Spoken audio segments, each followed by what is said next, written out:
Karena menurut saya sebuah dunia yang inklusif itu harus dibangun oleh kedua belah pihak. Oleh kita sendiri sebagai orang yang disabilitas netra dan juga oleh lingkungan. Jadi nggak bisa kita hanya memaksa lingkungan yang berubah. Kita juga harus ikut berubah. Gitu.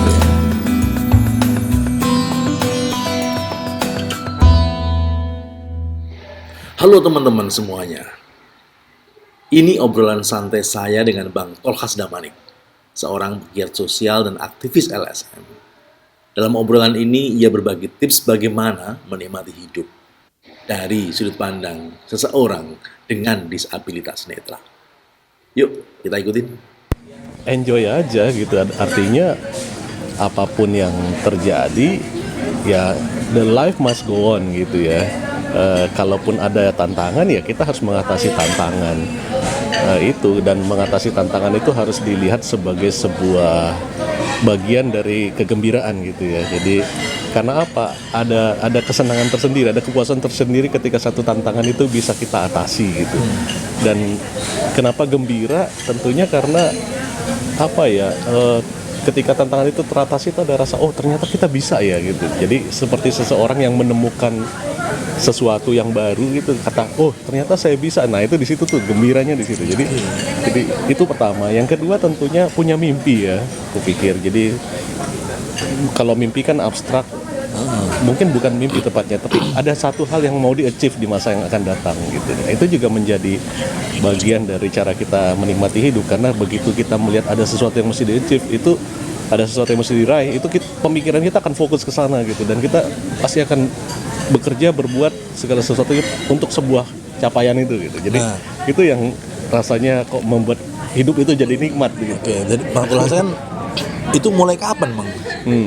Mulai kapan Anda punya pemikiran seperti itu bahwa menikmati hidup pertama harus menjalani dengan senang, kemudian juga punya mimpi itu kapan Anda mulai pikiran itu? Apakah sejak kecil seperti itu atau gimana itu? Aku rasa sejak aku menghadapi berbagai tantangan ya. Karena satu contoh dulu misalnya, aku kan zaman aku dulu sekolah susah ya buat orang-orang yang tidak melihat seperti kami kan. Banyak orang merasa bahwa nggak mungkin sekolah, apalagi daerah saya waktu itu di Bangka Belitung tempat lahir saya, belum banyak yang paham tentang bagaimana sih orang disabilitas netra itu sekolah gitu ya.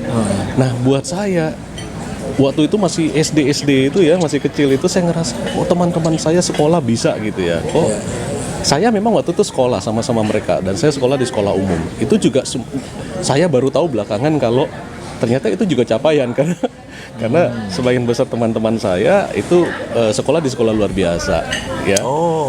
Bang Tolhas sekolah umum. Saya sekolah umum karena di tempat saya waktu itu belum ada sekolah luar biasa yang bisa. Jadi kebetulan sebenarnya akhirnya saya harus ada di tempat umum gitu. Nah tantangan muncul kan. Oke, teman-teman saya melihat, saya tidak melihat. Otomatis ketika saya mencapai sesuatu yang at least sama seperti mereka atau bagaimana itu, saya rasanya puas gitu. Misalnya apa? Misalnya apa? Misalnya nilai. Oke. Gitu. Nilai sekolah. Teman saya dapat nilai 8, saya juga dapat nilai 8. Kan orang-orang nggak tanya gimana caranya kan, gitu loh. Tapi saya tahu betapa susahnya mencapai nilai 8 itu, karena kalau teman-teman baca buku itu kan tinggal dibuka buku, lihat, baca, selesai. Kalau saya waktu itu saya ingat saya mesti cari orang lain untuk membacakan, entah teman, entah orang tua saya gitu. Bacain dulu buku ke saya, baru kemudian saya ngerjakan PR-nya gitu kan. Jadi karena saya nggak bisa langsung, teknologi kan belum seperti sekarang ya kalau dulu gitu. Nah disitulah saya belajar tentang capaian. Di situ saya belajar tentang bahwa hidup itu harus ada sesuatu yang diraih. At least bisa setara lah dengan yang lain gitu. Dan sejak SD itulah saya mulai belajar bahwa memang ada sesuatu yang disebut sebagai limitasi dalam diri saya gitu. Saya belajar itu. Dan ketika saya merasa bahwa ada limitasi, di situ memunculkan dengan limitasi ini saya harus bisa apa? Gitu, bisa gitu. Jadi itu yang kemudian membuat hari demi hari itu seperti buat saya itu sampai sekarang tentunya ya. Nah itu Bang, aku jadi tertarik. Iya, sampai sekarang tuh jadi merasa, oh ya, hari ini pasti ada capaian, hari ini harus ada capaian gitu. Nah yang ini Bang, misalkan kan untuk membuat orang, apalagi di kampung abang yang itu bukan hal yang biasa ketika sekolah di umum. Itu kan kadang-kadang kan ada suatu hal yang harus diedukasi ke orang-orang sekitar kita untuk mengetahui kebutuhan kita, kepentingan kita gitu. Nah bagaimana Anda melakukan itu, transformasi ke teman-teman di sekitar Anda? Agar mereka tahu apa yang Bang Tolhas butuhkan gitu. Saya lebih banyak mengedepankan diskusi sih ya. Jadi main bareng gitu ya. Dari main bareng itu kan kemudian teman saya nanya, kok kamu nggak bisa lari sih kayak saya gitu kan waktu main-main itu kan kejar-kejaran. Terus teman-teman saya bilang, oh kalau gitu kan kita main kejar-kejaran nih. Bagaimana caranya supaya sebagai anggota kelompok kita bisa menang gitu. Saya bilang kamu gandeng aja saya ya gitu. Kemudian digandeng. Jadi bersama dengan mereka menemukan solusi. Itu juga yang saya terapkan di semua tempat. Jadi saya tidak mengatakan bahwa kebutuhan saya harus dipenuhi, tidak. Tetapi kita diskusi soal take and give. Take and give. Teman-teman saya merasa waktu mereka membacakan ke saya PR waktu sekolah itu ya, zaman sekolah gitu. Mereka bilang kalau saya baca ke kamu itu sama seperti saya belajar 2 kali. Karena dia bisa baca untuk diri sendiri, tetapi ketika dia membacakan buat saya dan pada saat itu saya minta direkam di kaset gitu. Dia jadi kayak baca buku itu diulang gitu. Dan itu malah dia belajar sebenarnya. Dia belajar 2 kali kan otomatis. Jadi nempel di kepalanya. Itu paling tidak pengakuan teman-teman saya begitu. Jadi lewat proses itu saya melihat bahwa mengakomodir saya, memenuhi kebutuhan saya itu seharusnya bukan sesuatu yang terpaksa, tetapi sesuatu yang alami gitu loh. Jadi fakta dunia kan nggak seperti itu. Memang tidak seperti itu. Saya juga mengalami di mana orang juga digituin nggak paham. Ada degree-nya lah paling tidak gitu loh. Tapi saya akan lihat lagi, saya pelajari lagi. Kenapa mereka tidak bisa berubah? Gitu. Contoh misalnya, saya pernah kejadian ngerasa dicuekin sama awak maskapai penerbangan gitu ya. Saya bilang misalnya kasusnya gini kan, saya kalau masuk pesawat kan masih digandeng gitu ya. Tapi mereka kok kayaknya nggak aware. Mereka sudah tahu saya penumpang dengan disabilitas netra. Gimana caranya dari ruang tunggu sampai ke pesawat? Saya tahu bahwa mereka sudah punya SOP sebenarnya. Tapi kan ada kemungkinan orang menjadi lupa dengan SOP-nya karena jarang melihat ini. Jadi dia mungkin tadinya diajar terus lupa. Dan mereka tidak berani mengambil keputusan karena mereka merasa ini harus datang dari manajer untuk mengatakan bahwa orang ini harus dijemput, digandeng. Nggak berani sembarangan. Artinya sudah ada sebuah aturan yang membuat mereka tidak ini. Sama seperti waktu sekolah menolak orang-orang seperti kami. Mereka bilang emang ada ya aturannya orang disabilitas disekolahkan masuk ke sekolah umum. Kan gitu. Jadi aku akan lihat dulu nih sebabnya apa kalau mereka kok nggak mau menuhin gitu loh. Jangan-jangan ada yang salah yang mereka pahami gitu. Jadi gitu Mas. Jadi saya lihat model-model udah gitu. kemana aja, udah menjelajah negeri mana aja kalau boleh tahu. Ngomong aja Bang, mungkin teman-teman di luar belum tahu nih. Saya ke Amerika karena sekolah, terus negara ASEAN karena memang kebetulan saat ini saya juga bekerja di project yang ada di negara-negara ASEAN. Jadi ada beberapa kota lah di ASEAN yang memang harus dikunjungi gitu ya. Ya itulah. Nah itu gimana itu misalkan saya mewakili mungkin teman-teman di luar sana yang mungkin nggak bisa bayangin. Bedanya apa itu loh, kan nggak lihat. Bedanya apa ke negara-negara itu bagi abang? Yang menurut saya yang pertama karena memang saya kan tidak visual ya, otomatis pengalaman pertama itu adalah berinteraksi dengan orang. Artinya berinteraksi dengan orang Vietnam, berinteraksi dengan orang Amerika, berinteraksi dengan orang Thailand gitu. Itu punya keunikan tersendiri, punya gaya tersendiri. Saya bisa sense orang ini Thailand begitu ramah ya gitu, sampai yang prianya pun begitu ramah, sawadikap gitu ya. Bahkan mulai dari penerbangan. Jadi saya nge-sense apa bedanya misalnya pramugari dari Thai Airlines atau SQ atau Brunei Airlines. Yang pertama tentunya yang saya lihat apakah mereka paham tentang isu disabilitas. Itu dulu kan, karena ada maskapai yang saya belum ngasih tahu kalau saya nggak lihat, tapi dari fisik saya mereka lihat, ini orang pasti nggak bisa lihat, dan mereka langsung katakan, Bapak penumpang berkebutuhan khusus, bisa kami bantu. Jadi kita awareness-nya tinggi itu kalau sudah seperti itu. Tapi ada maskapai yang sudah saya digandeng sama driver taksi misalnya dari depan masuk bandara, tapi cuek aja. Ada yang kayak gitu. Tapi buat saya itu kenikmatan gitu. Dan Karena Anda ini ya tertantang tertantang. untuk paling tidak berdiskusi dengan mereka. Karena dirimu gitu. juga nggak mau orang itu terpaksa tadi kan. Iya. Itu malah nggak kerasa bang ya, kerasa ya. Iya. Jangan dirimu terpaksa kerasa dirimu. Ya terasa lah, pasti terasa. Ternyata. Terasa. Jadi ya, tapi aku banyak lah kasus yang kemudian karena ditegur terus membantu gitu ya. Tapi kan itu nggak nyaman tuh ya.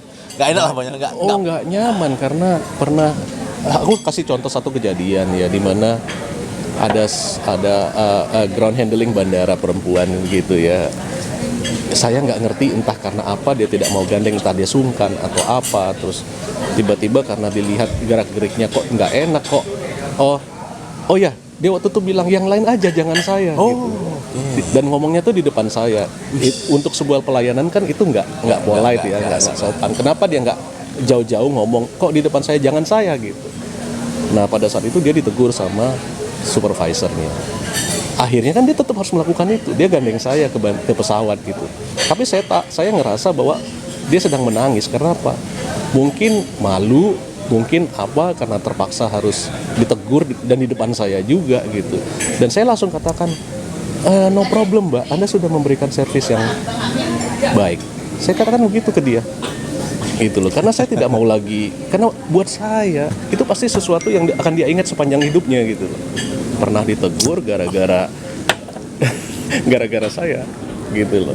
Jadi saya ingat, saya merasa nggak apa-apa, mungkin sekarang kamu sungkan, kamu nggak berani, kamu ragu, tapi pengalaman ini akan selalu kamu ingat. Dan dengan itu pasti dia akan berubah. Aku yakin itu gitu. Nah bang, perjuangan mengedukasi orang agar punya kesadaran sendiri ketika bertemu dengan abang itu dibanding dulu yang sekarang gimana bang? Menurut abang? Ya sekarang ini jauh lebih baik karena ada aturan ya. Makanya kan orang selalu bilang bahwa memang kadang-kadang kita butuh penerapan aturan yang tegas gitu. Tapi kan dua sisi mata uang menurut saya. Karena kalau orang melakukan sesuatu untuk disabilitas hanya karena ada aturan, itu kan sama dengan dipaksa sebenarnya. Meskipun itu secara teori kan struktur yang menekan kultur, jadi sebuah kebijakan yang membentuk sebuah budaya memang hukumnya gitu ya. Tapi buat saya sebenarnya proses itu lebih baik terjadi secara alami melalui satu proses komunikasi, interaksi. Itu sebabnya saya memang sangat komunikatif, sangat interaksi itu menyenangkan gitu loh buat saya. Siapapun dia, even orang yang mendowngrade saya pun buat saya harus berkomunikasi. Menantang gitu. Kita harus berkomunikasi gitu loh. Itu yang saya lakukan juga sepanjang hidup saya, ketika saya mengadvokasi diri saya secara pribadi maupun ketika saya harus mengadvokasi kelompok gitu. Pendekatan itu yang selalu ada di kepala saya gitu. Jadi apa nih bang, pesan buat teman-teman yang saat ini masih belum pede, orang teman-teman dengan disabilitas netra tapi belum pede, pesan buat mereka apa nih? Yang saya pesankan yang pertama, luaskan wawasan gitu loh. Menjadi seorang disabilitas netra bukan berarti kita kehilangan wawasan gitu. Jadi dunia ini luas dan kita harus meluaskan wawasan kita seluas-luasnya, seluas dunia ini. Kenapa saya bilang butuh wawasan? Karena ketika kita punya wawasan yang luas, kita tahu kenapa orang berbuat begini, kenapa orang berbuat begitu. Jangan langsung dihakimi gitu loh. Jangan langsung dihakimi, karena semua orang butuh waktu juga untuk berubah. Semua orang butuh waktu untuk belajar sesuatu yang baru. Jadi wawasan yang luas itu membuat kita punya kesabaran ya, bisa memahami orang lain. Intinya gitu. Tidak harus dengan mengatakan, kamu nggak memaham saya. Karena menurut saya sebuah dunia yang inklusif itu harus dibangun oleh kedua belah pihak. Oleh kita sendiri sebagai orang yang disabilitas netra, dan juga oleh lingkungan. Jadi nggak bisa kita hanya memaksa lingkungan yang berubah. Kita juga harus ikut berubah gitu. Kalau untuk teman-teman yang tidak mengalami disabilitas netra, apa yang idealnya cara berkomunikasi melakukan abang seperti apa? Saya kira kan sekarang kan dunia kita dunia yang sangat penuh dengan informasi gitu ya. Saya kira saya berharap bahwa lingkungan itu belajar tentang siapa sih sebenarnya disabilitas gitu ya. Dan yang kedua tentunya bagaimana berkomunikasi, bagaimana berperilaku secara etis dengan mereka yang disabilitas, kayak cara menggandeng, kayak disabilitas netra ya, cara menggandeng, apa yang do's and don'ts-nya tuh dipelajari. Dan yang ketiga tentunya melihat disabilitas tidak lagi sebagai sebuah masalah gitu loh, tetapi memang bagian dari hakikat kemanusiaan itu sendiri gitu. Artinya melihat disabilitas ya sama aja kayak ngelihat orang ada yang kulitnya putih, kulitnya hitam, ada yang disabilitas, ada yang tidak disabilitas gitu kan. Jadi itu bagian dari kemanusiaan. Oke, siap. Jadi tidak lagi melihatnya sebagai sebuah limitasi atau kekurangan Dan gitu. tidak lagi melihatnya kasihan gitu, Tidak, enggak iya, ya? kasihan, tidak normal itu. Saya tuh bukan tidak normal, saya normal. Cuma kenormalan saya adalah saya saat ini tidak diberikan fungsi penglihatan gitu. Terima kasih Bang Tolhas, luar biasa teman-teman. Bagi Anda yang kali ini melihat ini pembelajaran yang luar biasa sekali dari Bang Tolhas tentang bagaimana menikmati hidup bagi Bang Tolhas, dan itu semoga menginspirasi. Ya. Terima kasih Bang Tolhas. Terima kasih.